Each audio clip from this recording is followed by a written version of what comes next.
The Kings sweep the Jazz. The Kings sweep the Jazz. The Kings light the beam as we had 7 guys score more than 10 points. We had JV and Keon off the bench, and we had LaVine with 22, DeRozan with 19, and Monk and Sabonis with 12 and 13. And we can't forget about the man of the hour, Keegan Murray with 26 points. Yeah, the Jazz got swept. The Jazz got swept by the Kings. Let's freaking go, RT! That was beautiful. Thank you, kid. You could see this live all throughout the month of March. That's RT right. At your local bars all around Sacramento. You could listen to this guy do what he just did. Yes, sir. The Kings just beat the Utah Jazz 118-101. We have now won 2 in a row. I have some fun facts for you. All right, drop them. Obviously, we sweep the Jazz for the season, like you said in your beautiful tune. But this is the 8th time in a row we've beat the Utah Jazz. Hey, that's solid. So not only that, we swept them this year. We have their number. We swept them last year. We have their number right now. Dog. Yeah, but also we're now 17-10 in the Doug Christie era, 15-14 on the road, so barely over 500. And now we won our 30th game of the season. How are you feeling? How are you feeling right now? That deserves snaps, man. That deserves some snaps right now. Snaps. It feels great. I mean, I felt like this was a game that also was another must-win game, but I think the standard is when you play bad teams, you got to blow them out. Because last year, we struggled against that. I think this year, we've really, really figured out how to beat the bad teams under the Doug Christie era.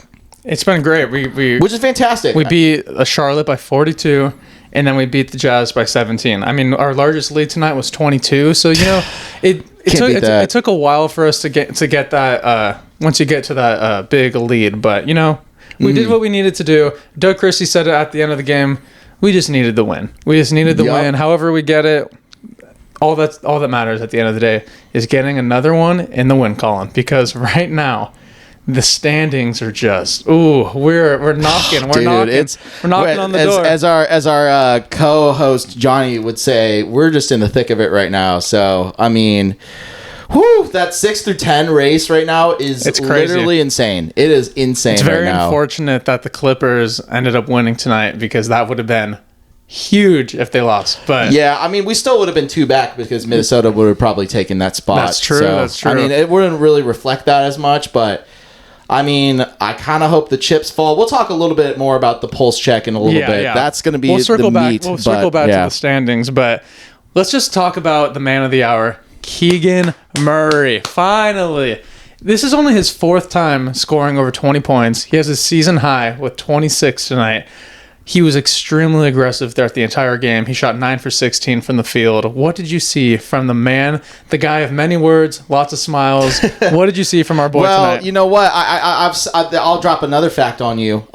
This was his first 20-point game since November 2024, so it's good to see him back. I mean, he shot 5 from 10 from 3 tonight, so like you said, I saw some aggression from Keegan. Like, he looked very, very comfortable. On both ends. Yeah, on both ends. Like, when you have a Keegan Murray that looks comfortable on both ends, it is scary, like how good this guy can really, really get. Obviously, he hasn't had the season that a lot of us expected. I mean, he's been dealing with a slump since the beginning of the year, but I think if he can really, going into March and April, really get hot at the right time, get back to that 40% three-point shooter that he was his rookie year, and we saw glimpses of it last year, the Kings are going to be a tough out for the rest of March. I know that that schedule is very brutal. Again, we have the second hardest schedule in the NBA, but if Keegan Murray is shooting like that, I think we're going to be very competitive with some of the top teams in the league. Imagine a world where Keegan is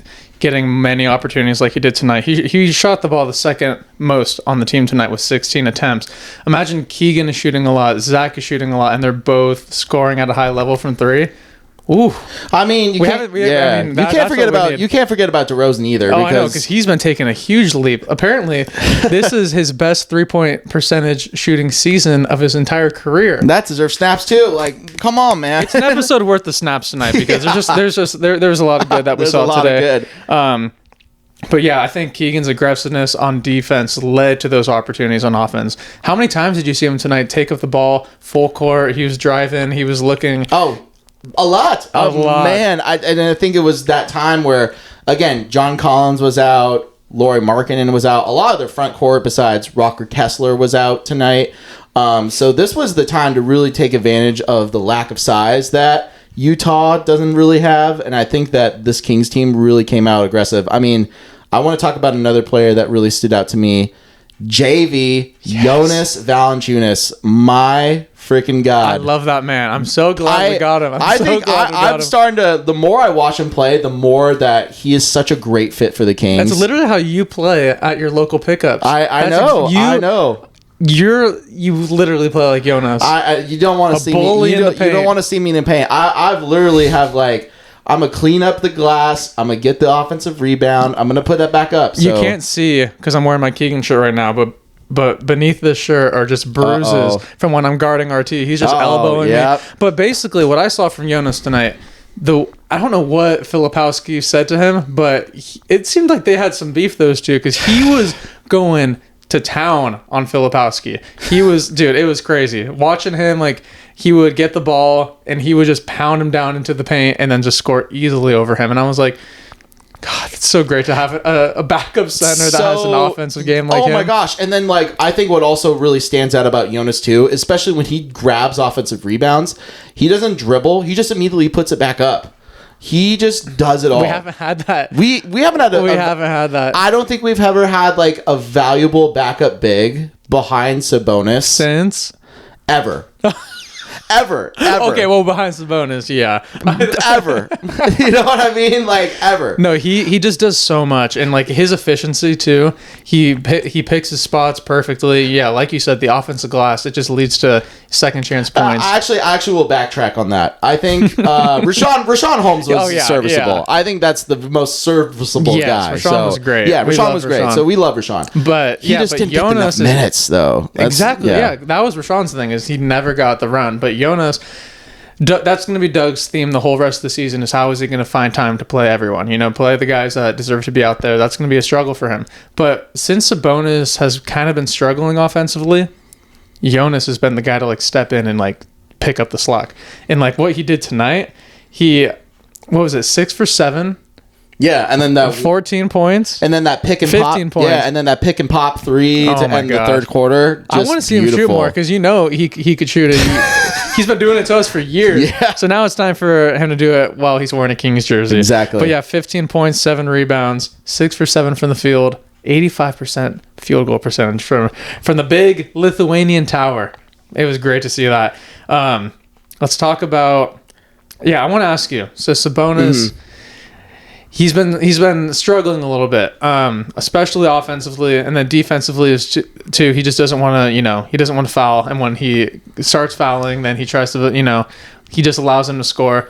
But it just seems like something's off with his offensive game right now. I don't know if it probably has partly to do with, he's got brand new teammates to play with, but he said he's still trying to figure out how to like figure out Zach's strengths, like where he likes to get the ball. So obviously, like, playing through Sabonis is so important. I think we still need to be doing that, and I think that's maybe taking him out of his offensive game. And then when he is down there, he's not scoring underneath the basket as well, and he's not shooting the three as nearly as good as how he was earlier in the season. What are you seeing from the man? Yeah, I mean, he didn't have the best 3-point shooting night. I mean, he went 0 for 5 tonight, and obviously that's tough when you've been shooting the ball really, really well this season. But I do think that you do hit on a very good point that he has gotten into a lot of foul trouble this year. He currently leads the entire league in fouls committed. He's like number 1 on that list, which is insane. So it's hard to get into a rhythm when you're especially in foul trouble. So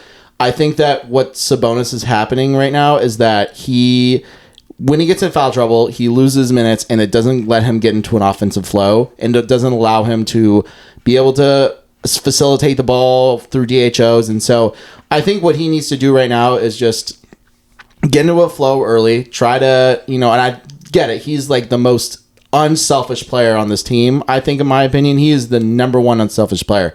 But he doesn't care to score. He doesn't care to score. He does not care to score, but he rebounds and assists. And so but it's better for the team when he does score. But I agree. But like you look at his last 10 games, he's still averaging 16 points and 14 rebounds a game, but the percentages are way down. Mm-hmm. But you would think, wow, 16 and 14, that's really, really good still. But what he was doing earlier, his points per game are, around 20. But it is dipping a little bit, but you just see it more. You don't really see it in the stat sheet. You see it in the percentages. Right, exactly. And I think that what you can do if you're Sabonis is really try to focus on getting to the glass early, getting to the rim early, getting to the paint, getting your buckets in, getting them quickly, and then you facilitate. Then you were able to... Because the Sabonis, when he gets going, he likes seeing the bucket. He likes seeing the ball go in the paint a lot of the time and get his points in the paint, and then he stretches out and shoots for three. I think I think the last couple of games he's done the complete opposite, where he's more inclined to shoot threes than get his points in the paint. So I think if he goes back to that, I think he'll be in better shape. But then it's just a matchup thing. So I'm like. Normally he has Walker Kessler's number, but it seemed like tonight he played pretty good defense on Sabonis, and then in that Charlotte game, Yusuf Nurkic kind of gave him a little bit of trouble too. Mm. So maybe it's just some poor matchups, but we'll see with Şengün on Saturday. I know that'll be a big one. That one he'll definitely play up for. So the Kings, we did very well field goal percentage wise, 52% tonight. We shot 15 for 36 from the 3-point line tonight. We scored 50 points in the paint, and the one not so great part, turnovers again. 16 turnovers for the team tonight. Right. Again, a lot of them are just so sloppy. Just some sloppy turnovers, but if that could clean up a little bit before Saturday, and going into the 17 games that we have in March, that's the most games that we have in a single month all season. March is the most. Most out of any team in the league? No, just in general. Just in general. Yeah, right. So I think prior to that was 16 games in December. But now we're playing 17 in March, and it's not favorable with the matchups that we have. But let's not really dive into the 17 games. No, we can't. Let's talk about the stats for everyone on the team first, and then let's talk about the rest of the road trip, because let's take something out of Mike Brown's book, and you know how remember it was picture, like mini games. He look at the season and sets of 5. Yeah, sets of 6 and 8. Yeah. So I will say one more thing though before we dive in though. I'm curious on your opinion on the starting 5. Because I think about it every day. This is a theme that's happened, especially during the first part of the game. We went down 2-7, I think, in that first 5 minutes, and we were down pretty early in the Charlotte game too. The starting lineup of Monk, DeRozan, and LaVine. Do you feel like out of those 3, if Keon were able to come in, which one of those 3 would you put on the bench? Excellent question. It pains me to say this, but obviously with all-stars that have done so many great things in this league, like DeRozan and LaVine, if you're Doug Christie, it's very difficult to bench one of them. I think if you were to bench one of the 3, it would be Malik, because Keon, what he could do, he could play the point guard position. He could bring the ball up, but I feel like if he plays with those 4, I mean, no, I think it would honestly be great, because when Keon Ellis plays 28 minutes or more, the Kings are 11-3. I mean, he played 33 minutes tonight, so that's huge. I changed it. It was 10-3 going into the Charlotte game, but he only played 9 minutes, so that doesn't count towards the stat. But tonight we won, and he played 33 minutes, so we're 11-3 when Keon plays heavy minutes. And I think Keon, he just does so many of the intangibles, and I think if he starts, maybe it would get the Kings off to a quicker start.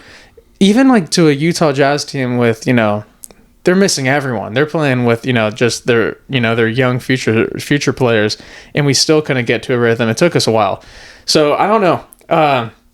If I were to coach, I would have to make the tough decision and say, Keon, you are going to start and you're going to end games because you are so valuable to this team, and the numbers do not lie. Right, exactly. Keon Ellis, I think he is. But even though he hasn't been starting, he's still getting, recently he's been getting a lot of minutes. And I think that's just the biggest thing. As long as we could get that guy on the court for 30 plus minutes, I think good things are going to happen. Because he blocks shots, he steals, he intercepts passes, he makes threes. He made 3 tonight. I mean, he's one of our most efficient 3-point shooters on the team. And like, he shoots at a very high clip. He shoots with a lot of confidence. Earlier in the season, he was, not shooting the ball comfortably.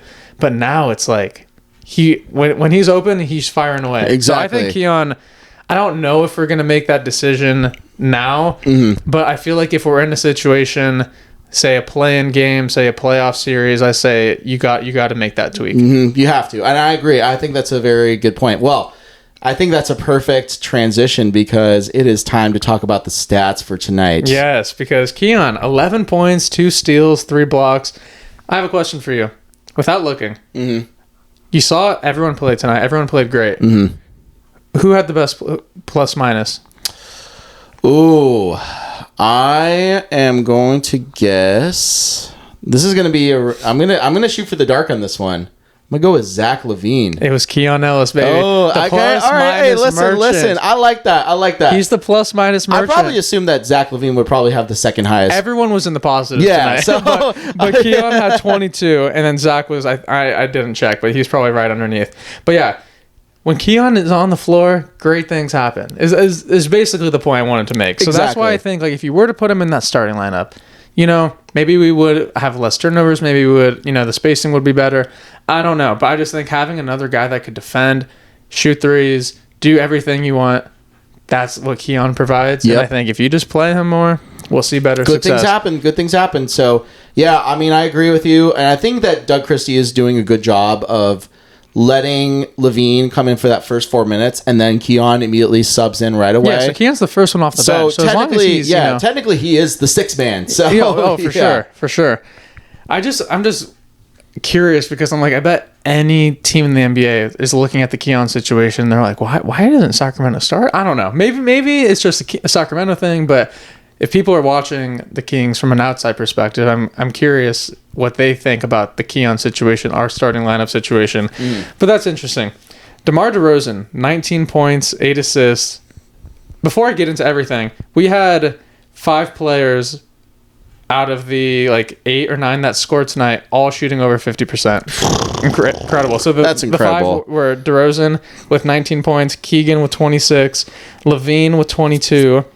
Jonas Valanciunas with 15, and Keon had Keon, right? I think it was Keon as well. Yeah, Keon, right? Yeah, but crazy. So efficiency was great tonight.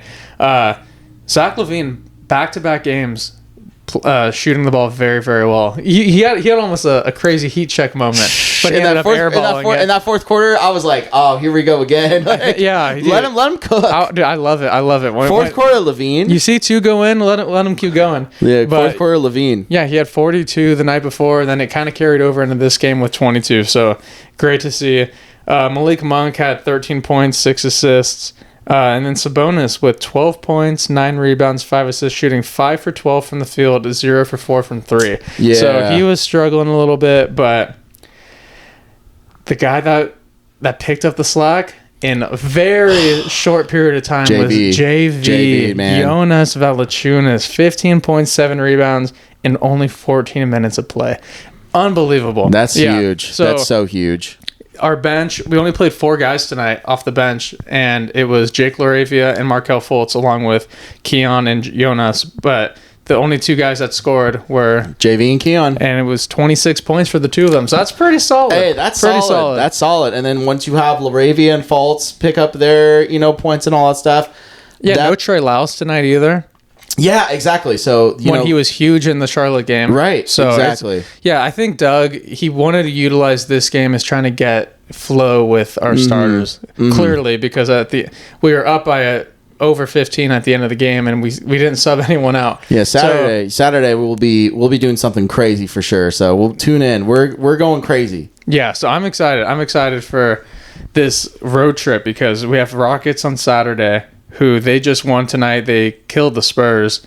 I saw a Spurs reporter talking bad about Fox, saying how I thought we were trading for a guy who could score. He had 15, 14, and 7 points in the last 3 games. That's tough. So I don't know. That's tough. The NBA is in a very, very, very interesting spot. There's a lot of teams that are going up. There's a lot of teams that are going down. I think the Trailblazers won tonight, and then they passed the Spurs in the standings. They did. So, they did. Yeah. So now the Spurs are 13th in the West. They got some tank job going on. It's an elegant tank job. It's really interesting right now because like with the West. So much is going to change before the season is over. But before we talk about that, let's just brief this Rockets game because we beat the Rockets twice this season already.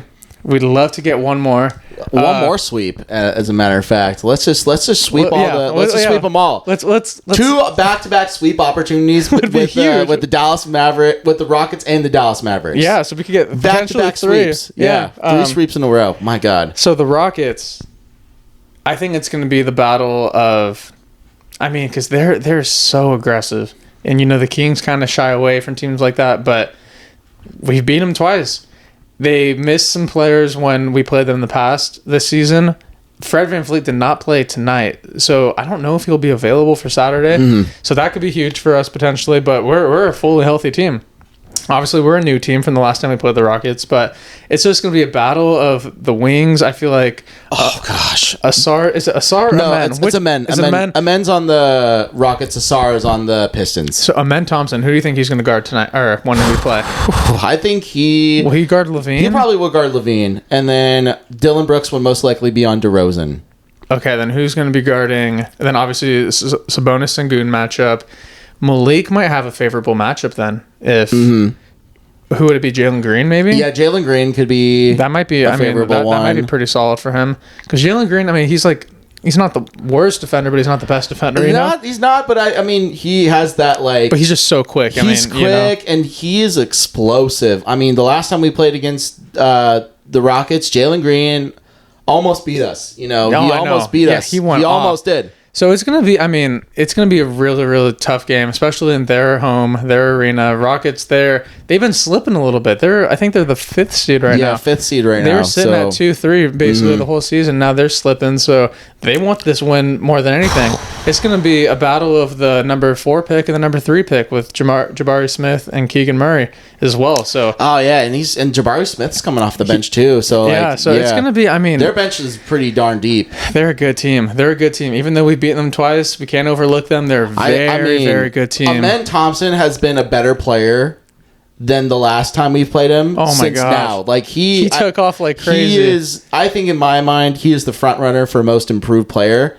Up there, not like front runner. I think Evan Mobley will probably most likely win it. Yeah. But he's right up there with Evan Mobley he's been, most improved. Those Thompson twins, both of them have been playing. They're both very insane. Good. They're both insane. I just hope that we could take care of the ball against them because we could not let Houston get out in transition. That's the one thing we cannot let happen because if we do not take care of the ball how we did against Charlotte and against Utah, it's going to be a long night in Houston because those guys are quick, they're fast. Excellent defenders on that team. A lot of great wing defenders. So Houston is going to be a tough game, but we match up with them, I think, pretty well. Even with our new roster, I think the way their team is built and the way we're built, we're very similar. Yeah. So we'll see. It's going to be a tough one, but then this game is really interesting. On Monday, we play the Mavericks. So that game, they're sitting at 9 right now, and we're sitting at 10. We're neck and neck with Mavericks. I don't think AD will be there in time. We just saw, obviously, the Dallas versus Lakers game with Luka playing his previous team. What did you see in that Mavericks game that you think the Kings need to look out for? I think it really comes down to the matter of fact of what bigs are available. And because Gafford is out, Lively is out, they might miss their entire team. Kessler Edwards has really stepped up. Did you see what Nick Stauskas said about him? Did you see? I did. Pull up the tweet. Gosh. This is crazy. This is the wildest. I had to send this to the group chat because this was crazy. Why was Nick Stauskas coming after Kessler Edwards like this? Talking so much smack. About Kessler Edwards. Yeah, about a former King. King on King crime. And he's been getting starting minutes for Dallas, and he is probably going to pick up LaVine. Good. And he's going to guard LaVine. No, he's good on Monday. He's good. Nick Stauskas is actually not Nick Stauskas. Nick Kessler. Nick Stauskas But Kessler Edwards has been really, really solid for the Dallas Mavericks. He's been a great defender for them. Very, very solid. I mean, Nick Stauskas is definitely trying to pull out the Antonio Brown route of just... Do you think that's what he's trying to be on CTESPN, so... what I saw in the Dallas game, dude, Kyrie. Oh my god. Yeah, Kyrie is incredible. So this is the tweet. He said, "I mean no disrespect by this. Asking as a happily retired player, LOL, how in the hell does Kessler Edwards have a job in the NBA? Let alone a starter for a team coming off an NBA Finals run. I'm just confused as to what his strengths are and what he does to impact the game." Well, I'll tell you what, Nick Stauskas. Here's what Kessler Edwards does. He is a dog on defense. Amen. That's what I was about to say. That's what he is. That's why we gave him the chance here. Did Nick Stauskas ever play defense? No. That's why we shopped him. People were torching him for saying that. I think, dude, Dallas, even though they're missing all their bigs, they're missing their newly acquired Anthony Davis, they almost took the Lakers in that game. And they sure did. And, dude, Max Christie has been playing unbelievable. Even Spencer Dinwiddie's been playing good. PJ Washington, Dante Exum, down the line. Well, PJ Washington didn't have the best game against the Lakers, but I know, but still, just in general. But PJ Washington, especially against us, he kills us. Is a Mount Rushmore Kings killer. He is a Mount Rushmore. He really is. I think he goes like, you know how when you see Mount Rushmore, there's like 4 guys that are on there. It's like CJ McCollum, Nikola Jokic is a Kings killer. Steph Curry obviously had a game 7, 50 points, so he's been known as the Kings killer. And then the 4th person that fits the criteria is PJ freaking Washington. Like those are the 4. That's the Mount Rushmore. You can put like a little Photoshop or something like that. You see on the screen. But, you know who's not on that list? Yeah, Klay Thompson, as of recently. 0 for 10. As of recently, and Jordan Clarkson. Yeah, Jordan Clarkson. He went 1 for 15 tonight. Yeah, those dudes can build bricks for our King's Kingdom for sure. Hopefully that doesn't come back to bite us. But Klay Thompson used to be a Kings killer back in his heyday. He did have 37 in the third quarter. But anyways, let's get back on track. That Mavericks game is huge for the standings, huge for the morale of the team. If we could pull away with that one too, oh my gosh. And then Denver, chalk that one up. That's going to be so hard. You think that's a chalk up? Dude, playing in Denver, they're so hot right now. I think we'll be competitive. Hopefully. Last time we were there, we lost by 30, so hopefully we're a little bit more competitive. I don't know. Just Nikola Jokic. The NBA is Nikola Jokic is on the Kings killer Mount Rushmore. That's what I'm saying. He just, dude, Denver. He had 50 points against us one time. I mean, come on. Playing in Denver is, every NBA player says it, that is the one place where they have the biggest advantage, because obviously the altitude. Have you been to Denver? I've been to Denver, and I did a workout class in Denver, and I almost threw up. So I'm just saying, it's crazy out there. Yeah. It's crazy. I mean, we lost by 30 to that, but we almost came back. But who knows? Yeah. Hopefully it's not a chalk up. But those are the 4 game road trip that we have coming up. What do you think? Rockets? You think we sweep? I like our chances. I think we go, because we won tonight. 2-2 or 3-1? Yeah, I'll say a comfortable 2-2. Okay. I feel like we split the Rockets and the Mavericks. I feel like if we had to lose one of those games, it probably most likely will be the Rockets game, because that's on the road. And I feel like all of these are on the road. Yeah, but that's the point. It's like, I think the Rockets are a better team at home. Oh, okay. Yeah, the Rockets are a better team at home. Better than Denver? Well, no, because I think we'll get beat by Denver too. Oh. So I think we'll beat Dallas. That's the team I think we'll beat. I think if we beat the Rockets, we beat the Mavericks, then we lose the Nuggets. So you think 3-1? Best case scenario, 3-1. 3-1. Realistically, 2-2. Yeah, hopefully not 1-3. That's what I'm saying. I think realistically it's 2-2. So hopefully not 1-3. That would be terrible. Yeah, that'd be disastrous. Okay, so here's my question for you. Pull up the standings. It's time for a pulse check. This is very important. Please tune into this, because right now the Sacramento Kings are sitting at number 10, and the West is so crazy right now, because the fact how the Lakers are creeping up to 4th in a blink of an eye blows my mind. The Rockets won tonight, though, so they are 4th by half a game. So the Rockets are 4th now? So they're by half a game. Just like that. But that's not going to most likely be forever, because they're going to lose to us, so they're going to drop to... Yeah. And then the Lakers play the Clippers, too. So that could be a very big game. That's another team that's been slipping is the Clippers. So my question for you is, which teams do you think are going to rise in the standings by the end of the season, and what teams are going to drop? Okay.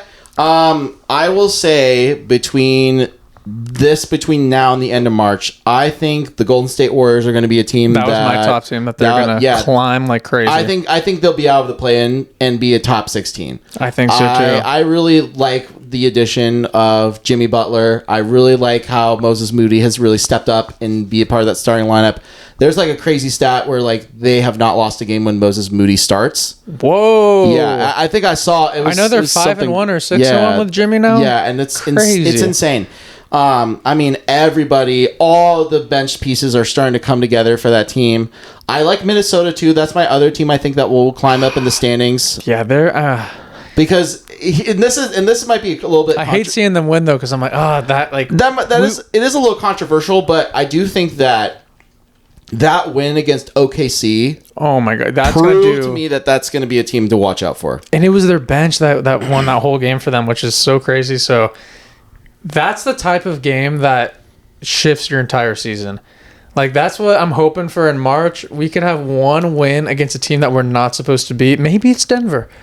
Maybe it's Boston. Maybe it's Thunder. Maybe it's Cleveland. Who knows? Maybe it's Milwaukee even, too. Who knows? Like, but if we could have a team, have a game where we have a climb back victory, how we did it, like when we played against Miami a couple of weeks ago. If we could have a game like that, that could just shift the entire freaking momentum of our season. So that's what I'm hoping for. So Warriors is one of your teams. Who else do you think? Well, I think the Timberwolves will climb up the standings. I don't think they'll be in the playoff mix, but I do think they'll be the 7th seed no matter what, comfortably. So that leaves with the Clippers, us, Dallas as like the teams that are fighting for 8 through 10. So do you think that leads me to my next question? So do you think those are the teams that, if we are a play-in team, we're most likely going to play Clippers or Dallas? I think those are the teams we most likely play. I would hate to play the Clippers. We do not match up well against them at all. Well, I almost feel like that team is very health dependent because let's say because Kawhi has been dealing with injuries again, Norman Powell has been out for a few games. I think that team is an injury or two away from being a team that is very beatable by average teams. So, because Clippers have a big decision to make with Kawhi. It's like, going into March, I don't know how hard their schedule is, but obviously they play him like every other game. So it's like, say another guy goes out or Norman doesn't, come back as healthy, or who knows. But yeah, you're right. They could very much just keep slipping and then... But I don't know. They're looking at this Clippers schedule right now. I think their schedule is like very, very in the middle. They have tough teams they play, but they also have pretty easy matchups too. Mm-hmm. So it's obviously easier than our schedule. But I mean, they do play the Cavs twice. I think I could see them Thunder. Being like a 7-8. They play the Knicks twice too. So I mean. And then they play the Suns, the Lakers. They play the Pistons. They've been on fire. They call it March Madness for a reason, our team. They really do. Hey, they do. Shout out to March Madness. It's going to be crazy because... So you think... What do you think the best case scenario for the Kings is? 7 seed? I think the best case scenario is that we get into the 7-8 game. Do you think it's possible to get to 6, or do you think there's just... It's hard. It's hard with our schedule. I think with the 6 right now, that are like the 6 that are in the playoffs right now... Getting into the mix with them and bumping one of them out, I think that's very unlikely for us, especially with how March Madness is going to be for us. How hard our schedule is. But if we could get to 7 or 8, so that we could play potentially 2 playing games, not just one, that would be huge. That'd be huge. I think that'd be huge. So let me ask you this question now, because the Phoenix Suns, they are 3 games under us. I think they're 4 games below 500 right now. Yeah, they're 4 games below 500, which is crazy. Do you think that the Phoenix Suns are done? Oh, for sure. You think they're done? I think. What about Portland? Do you think Portland will struggle too? Because that's another team. I don't think Portland has enough to. Oh, I mean, who knows? Like, but out of the 10 teams that are in the playoff race right now, which one team will bounce out for Portland to get in?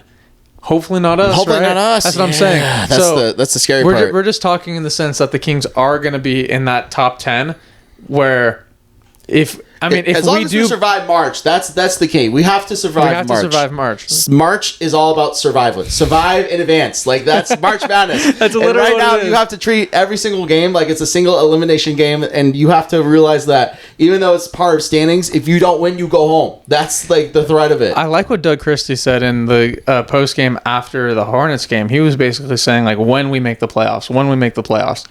So his mind is set. He's confident that we'll get there, but I think us as a fan base, we just need to hope for the best, that we believe in this team and that we could really, make that 7 to 8 push. Even though we're so close, we're a game or two back from 7-8, but I mean, we're 2 games back from 6, too. I know, which is insane. Yeah, I think if we go up against, because right now it could be, I don't know how long. I think AD's out for only another week. So at least 2 weeks, probably. Because I think if it's 2, then, that they could potentially keep slipping. But Kyrie won't probably make that happen. They're still good. They're still a solid team. Hooping super hard right now. So I think the only team that's in the play-in right now that will not be in the play-in is the Warriors. Right. I agree. So then that would bounce, That probably bounce the Clippers. Yeah, that bounces the Clippers. I just hope. I do not want to play them. Oh, it's going to be tough. It's very complicated. I just don't think Phoenix. I don't think Phoenix will get there. I don't think Phoenix gets there either. I feel like they're not connected right now, and their schedule is brutal. Yeah. The way the end of season, it is insane how hard their schedule is. I think it definitely would have helped if they held on to that game against the Grizzlies the other night in overtime. But they let that one slip right from their hands. So. I will say, though, this. I think the best case scenario for us, retracting it back to the Kings, is Memphis gets the 2 seed, and then we win that 7-8 game to win the 7. I would love that. I think that would be a perfect fit for us. I would love to play... I would like to play either Memphis or... Houston? Memphis or Houston would be pretty good. Yeah, I think if it's Raps if we play Thunder. If we're 8 and we play Thunder, I think it's Raps. What about, you think it's Raps if we play the Lakers, if they get to 2? So that's the thing. The Lakers, if the matchups are right for them, and I hate to say this, they can make a deep run this year, which is crazy.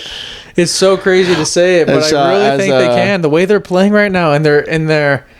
I mean, they do have. They have the 3rd hardest remaining schedule. Yeah, but their schedule's also hard. So they could. But dude, they're the top defense in the NBA right now for over the past 20 games. Freaking crazy. And they're the top defense without a true center. It's so crazy. If you want to consider Jackson Hayes as their center, Jackson Hayes as their center. I mean, I don't know how they do it. In the last 20 games, number 1 seed. It's crazy, dude. The West is we would not wild. Be having this conversation if we were in the East. We'd be all smiles.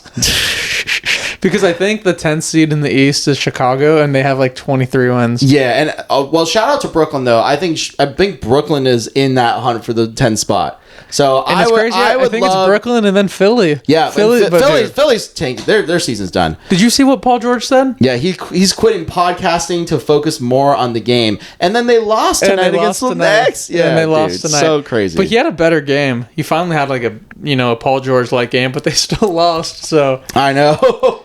It's so funny that he said that now. Well, you could have said it at least 2-3 months earlier. They're on a 10-game losing streak right now. Yeah. Like you should have said that, in like December. 9-game losing streak. But still, December, yeah. It's so crazy. Damn bare minimum. Yeah, so RT, we have 24 games left in the season. Oh gosh. 24. We're sitting at 30 and 28. How many wins are we going to get in 24? How many? That's hard. I think with how hard our schedule is in March, I think we will probably get... I'm going to say 41 and 41, right at 500. I think that's what ESPN thought we were going to be too. Really? How are they so accurate? You could probably find it, but I remember they had so many teams at like 500 this year, and we were one of them.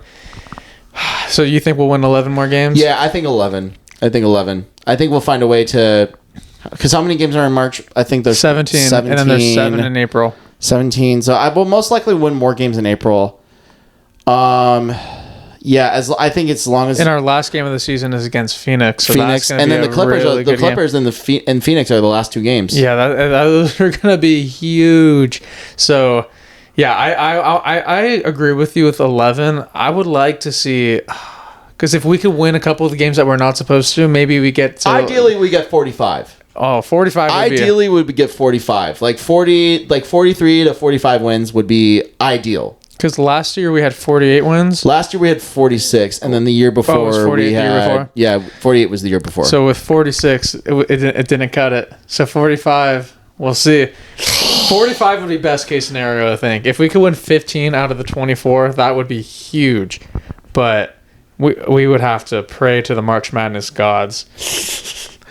And speaking of March Madness, stay tuned for that. We're gonna try and do something for the community, so that way we get you all hooked in and bought into it. So RT is gonna set up a March Madness tournament bracket. So if you want to join that, please just do. hit us up on our Instagram. And please do. And we'll add you. And we're gonna do something really fun. We're gonna try and get more people, get subscribers, get some followers too, and we're gonna have a fun little March Madness bracket. RT is the March Madness king. Yeah. So fun fact, RT got only one wrong in last year's March Madness bracket. He almost got it. He got what 99.2% right last season. No, but that's not accurate. But I will say one thing that is accurate though.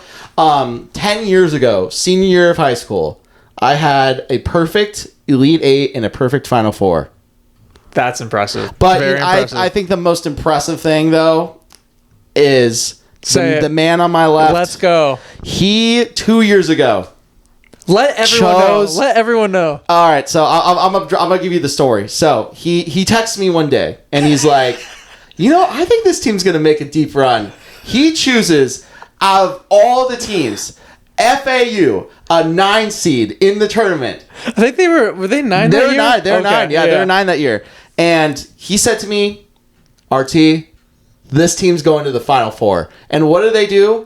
They went to the Final freaking Four. I think I was like in the 0.001% that chose them going that far. But I believed. Yeah, you believed. And the crazy thing is they almost went to the national championship game that year. I know. And lost on a game winner. So yeah. So I don't know if you had them to the national championship. I should have kept writing it out. Oh damn! That shit would have blown up for sure. No, I'm gonna find my team this year and just. That's what I do, because I don't really follow college too much, but I read a couple articles. I find which team that I want to root for. I choose them, and it has to be a sleeper. I never choose any like six and lower. It's like 6 through 15. I choose one of those teams, and I just ride. Well, I'll give you an exclusive before we go. I think the sleeper team this year is going to be UC San Diego. The first year that they've entered D1. This is the first year that they entered D1 ever. And this is, I think, the most impressive. This guy knows his stuff, by the way. I'm telling you. This is his first year that they played D1. I think they look really, really good. UC, well, actually, no. Technically, I think this is they've been playing for a long, long while. But, this team, UC San Diego, this is the team that just became March Madness eligible last year. Let's go. And this is their first year, potentially. If they win the conference, watch out. Because UC San Diego plays fast. They play athletic. And is this the Tritons? This is the Tritons. The Tritons, yeah, the La Jolla school. UC San Diego. So watch out for UC San Diego. I think this is going to be a team that could make a deep run. Put them in the Final Four. You might as well. Shoot, I might as well. And I might double down on that and put them in the championship game. Guys, thank you so much for watching. Thank you for supporting the Kang Gang pod. Thank you for supporting the Sacramento Kings.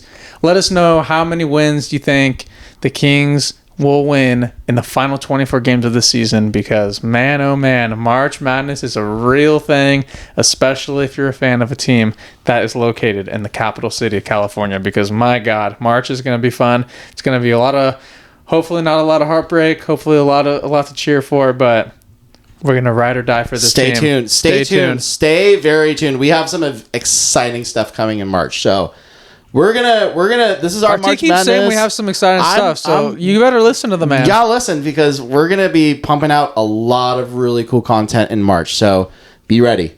We love that. He's gonna paint his whole body green for St. Patrick's Day too. Yeah, I will. Thank you so much for watching. Hit that subscribe button. We'll see you on the next one. And follow us on Instagram. We're so close to 1,000 followers. Boom. Boom, boom, boom, boom, boom, boom, boom. Good job tonight, Keegan. You did very well, buddy. Thank you, Love Chris. you, Keegan. Thank you, Chris. Hey, Chris. Hey, Keegan. Did you see that I had a season high 26 points I did. tonight, Chris? Good job, buddy. Thank you so much, brother. Thank you. I'm happy that you got your 26 points, brother. Hey, shouts out to your teammate Shaden Sharp. He had a nice poster today. Yeah, it was really cool. You did. And then I think I also had 30 points tonight, too. Good for him. Yeah. Well, but this night's about me, Chris, okay? Well, I understand that. See you in the play-in, buddy. Yeah, right, Chris.